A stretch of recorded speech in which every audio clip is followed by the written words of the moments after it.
سرکار غوث اعظم کے یہاں بڑے بڑے لوگ آتے تھے، بڑے بڑے لوگ، کتنے بڑے بڑے لوگ۔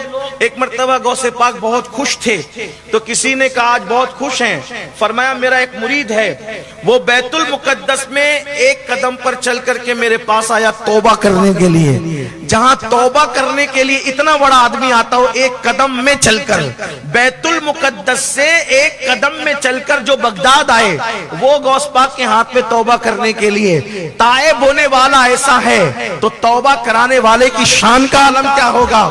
آپ اندازہ کر سکتے ہیں سرکار غوث اعظم۔ اسی لیے غوث پاک فرماتے تھے کسی پر مجھ کو قیاس نہ کرنا، مجھے کسی پر قیاس نہ کرنا، میرے اور تمہارے درمیان زمین اور آسمان سے بڑھ کر فاصلے ہیں۔ فرماتے ہیں کہ تم میں کوئی میری طرح نہیں ہے، یہ سرکار غوث پاک کی شان ہے۔ بہرحال ان کے دربار میں بڑے بڑے اولیاء، بڑے بڑے علماء، بڑے بڑے صالحین آتے تھے۔ ان کے یہاں ایک شخص تھے اور ان کو غوث پاک نے ڈیوٹی لگا رکھی تھی کہ جو مہمان آیا کریں ان کو پانی بھر کے لوٹے میں وضو کے لیے دیا کریں، اور چند سال تک وہ رہے، بلکہ بعض بزرگوں نے لکھا 40 سال تک رہے۔ ایک دن دماغ میں کچھ وسوسہ آ گیا کہ 40 سال سے چوکھٹ پہ بٹھا رکھا ہے، خدمت لیتے پانی بھروانے کی لوٹوں میں، مرشد نے کیا دیا؟ یہ بات میں لوگوں سے کہتا ہوں کہ کبھی یہ مت سوچنا مرشد نے کیا دیا۔ میں نے کہا کہ مرشد نے دامن دیا، اس سے بڑھ کر بھی کوئی چیز ہو سکتی ہے؟ لیکن بہرحال خیال آ ہی جاتا ہے، پھر اس شیطان تو شیطان لگا ہی رہتا ہے۔ شیطان سب برداشت کرتا ہے، اللہ والوں کی دوستی برداشت نہیں کرتا، اور بالخصوص سرکار قادریت سے نسبت برداشت نہیں کرتا۔ کیوں؟ اس لیے کہ جہاں غوث پاک کے جلوے ہوں پھر وہاں شیطان الٹے پیر بھاگتا ہے۔ میرے امام کہتے ہیں دل پہ کندہ ہو تیرا نام کہ وہ دزد رجیم الٹے ہی پاؤں پھرے دیکھ کے ٹکڑا تیرا۔ اللہ اکبر! خیال آیا، آنا تھا خیال، تو اس دن اتفاق سے 2 ابدال آئے ہوئے تھے غوث پاک سے ملنے کے لیے۔ ان دونوں ابدالوں کو دیکھا، نورانی چہرے۔ ابدال کون؟ علامہ سید محمد امین ابن عابدین شامی اپنے رسالہ اجابت الغوث میں لکھتے ہیں کہ یہ ابدال کون لوگ ہوتے ہیں؟ ابدال، انہوں نے حدیثیں لکھی کہ ابدال یہ وہ لوگ ہوتے ہیں جن کے صدقے میں بارش برستی ہے، جن کے صدقے میں اناج اگتا ہے، جن کے صدقے میں پانی برستا ہے، جن کے صدقے میں مصیبتیں ٹلتی، یہ ابدال لوگ ہیں۔ وہ 2 ابدال ملنے آئے تھے سرکار غوث پاک سے۔ اور یاد رکھنا ولی بڑی تعداد میں ہوتے ہیں لیکن ہر زمانے میں ابدال صرف 40 ہوتے ہیں، یعنی وہ محدود کوانٹٹی ہوتی ہے، صرف 40 ابدال ہوتے ہیں، اور وہ لوگ زمین پہ گھومتے رہتے ہیں، لوگوں کی نظر سے اکثر پوشیدہ رہتے ہیں، بہت کم نظر آتے ہیں۔ اور اللہ اکبر! یہ بھی بتا دوں آپ کو، اب سن لے ابدال ایسے ہوتے ہیں لیکن وہاں غوث پاک کی یہاں کیا معاملہ ہوتا ہے۔ ایک مرتبہ غوث پاک کے ایک مرید شیخ علی ابن ہیتی آئے اور کہنے لگے حضور دروازے پہ ایک آدمی پڑا ہوا ہے اور وہ معافی مانگ رہا ہے، کہتا ہے کہ حضرت سے کہہ دو کہ مجھے معاف کر دیں، حضور معاف کر دیجئے۔ تو غوث پاک نے کہا جاؤ معاف کیا۔ جب کہا معاف کیا تو جیسے گئے کہ تمہیں معاف کیا، وہ اٹھ کے کھڑا ہوا ہواؤں میں اڑنے لگا۔ شیخ علی ابن ہیتی نے کہا رے یہ تو ہواؤں میں اڑ رہا ہے، واپس آگے کہا سرکار وہ تو ہواؤں میں اڑ رہا ہے۔ مرشد نے مسکرا کر فرمایا علی ہیتی جانتے ہو کون ہے؟ وہ ابدال تھا، ابدال۔ وہ بغداد سے ہوا میں اڑتے ہوئے جا رہا تھا اور اس کے ذہن میں خیال آیا کہ بغداد میں میرے جیسا کوئی ولی ہے۔ اتنا خیال آنا تھا کہ میں نے دروازے کی چوکھٹ پہ اس کو پٹک دیا، اور اس کے بعد جب اس کی توبہ قبول ہوئی تو تب وہ جا کر کے اڑنے لگا۔ ابدال لوگ مرشد غوث پاک کے مدرسے کی آنگن میں جھاڑو دیا کرتے تھے۔ یہ غوث پاک کی شان ہے، کوئی مبالغہ نہیں۔ آپ زبدۃ الآثار صرف شیخ عبدالحق محدث دہلوی کی اٹھا کر کے کتاب پڑھ لیں، آپ کو پتہ چلے بہجت الاسرار اٹھا کر پڑھ لیں، علامہ عبداللہ امام یافعی کی کتاب اٹھا کر کے پڑھ لیں، آپ علامہ عبدالرحمن جامی کی کتاب پڑھیں۔ یہ وہ لوگ ہیں سرکار غوث پاک کی شان میں معمولی لوگوں نے نہیں لکھا، صرف شیخ عبدالحق محدث دہلوی نے 3 کتابیں حضور غوث پاک کی شان میں لکھی۔ آپ کیا سمجھ رہے ہیں غوث پاک کو؟ تمہارا 2 ابدال ملنے کے لیے آ گئے، ملاقات کے لیے آئے، انہوں نے دیکھا، پسند آ گئے، چہرہ دیکھا تو کہا کہ یار مرشد نے کیا دیا؟ ان سے کہا کہ میں آپ کے ساتھ چلنا چاہتا ہوں، اجازت ہے؟ انہوں نے کہا ٹھیک ہے چلو۔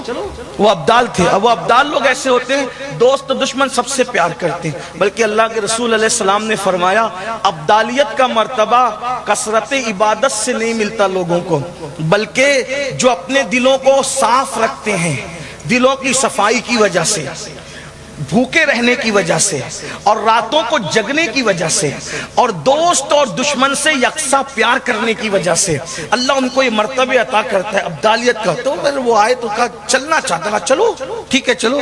اب چلے وہاں، اب غوث پاک کے یہاں قادری دسترخوان ایک سے ایک نعمتیں کھاتے تھے۔ جب چل پڑے مرشد سے اجازت لیے بغیر تو رستے میں بھوک لگی، کہا مجھے بھوک لگی ہے، کہا ہم لوگ ایسے بار بار کھانے والے لوگ نہیں ہیں، 24 گھنٹے میں ایک ہی بار کھاتے ہیں، ٹھیک اگر جانا تو واپس جاؤ۔ اب تو مرشد کی چوکٹ سے نکل گئے تھے، واپس جائیں کیسے، کس منہ سے جائیں؟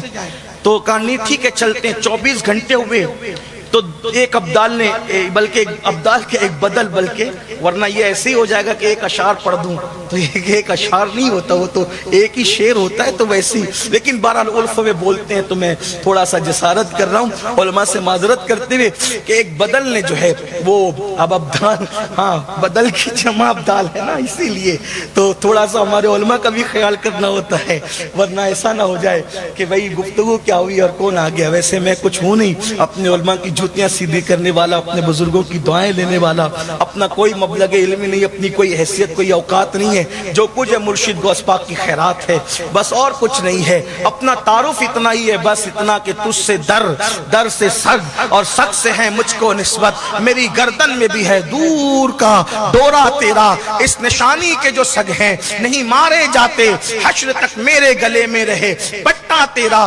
اللہ اکبر۔ تو عرض یہ کر رہا تھا کہ 24 گھنٹے کے بعد ایک بدل نے مصلی بچھایا، 2 رکعت نماز پڑھی، ہاتھ اٹھائے دعا کیے، دعا کے بعد 3 کٹورے پیالے اور 3 روٹیاں ظاہر ہوئی، ایک ایک روٹی ایک ایک پیالہ تقسیم کیا۔ پھر دوسرے 24 گھنٹے گزرے، ظاہر سی بات ہے غیبی طور پہ کھانا آیا تو بڑا مزہ آیا۔ پھر دوسرے 24 گھنٹے گزرے اور دوسرے بدل نے مصلی بچھایا اور انہوں نے دعا کی۔ پھر تیسرے 24 گھنٹے گزرے تو انہوں نے کہا بابا اب آپ کی باری ہے، ہم دو دعا کر چکے، اب آپ کی باری ہے۔ انہوں نے کہا اے بزرگوں، اے اللہ والو، میں تو ایک سیدھا سادہ سا آدمی ہوں، میں نے کوئی دعا کیا کرنا اور کیا کرنا، بلکہ آج تک تو مجھے اس کی ضرورت بھی پیش نہیں آئی، خیرات ملتی رہی مرشد کی، اسی پہ پلتا رہا، لیکن بہرحال میں یہ کوئی پیالہ والا نہیں منگا سکوں گا۔ دونوں ابدال نے کہا یا تو دعا کیجئے یا تو پھر بھوکے رہیے اپنی باری میں، پھر جب ہماری باری آئیں گی تب ہم دعا کریں گے۔ اب بھوک تو برداشت تھی نہیں تو انہوں نے سوچا یہی کہ کہنے والے کہتے ہیں مرتا کیا نہ کرتا، انہوں نے مصلی بچھایا، 2 رکعت نماز پڑھی، دعا کی۔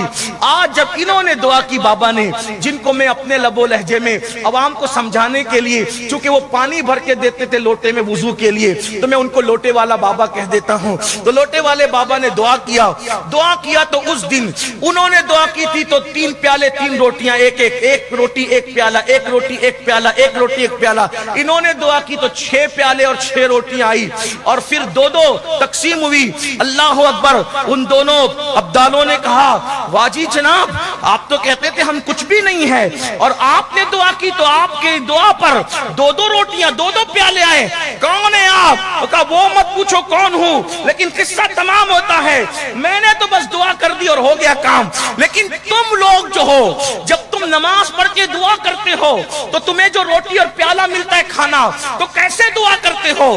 تب ان دونوں نے کہا بابا جب ہم لوگ 2 رکعت نماز پڑھتے 24 گھنٹے کے بعد اور پھر دعا کرتے تو کہتے ہیں مولا وہ شیخ عبد القادر جیلانی غوث پاک کی چوکھٹ پر وہ جو لوٹے والا بابا بیٹھا ہے اس کے صدقے میں ہمارے لیے کھانے کا انتظام کر دے، تو اللہ اس کے صدقے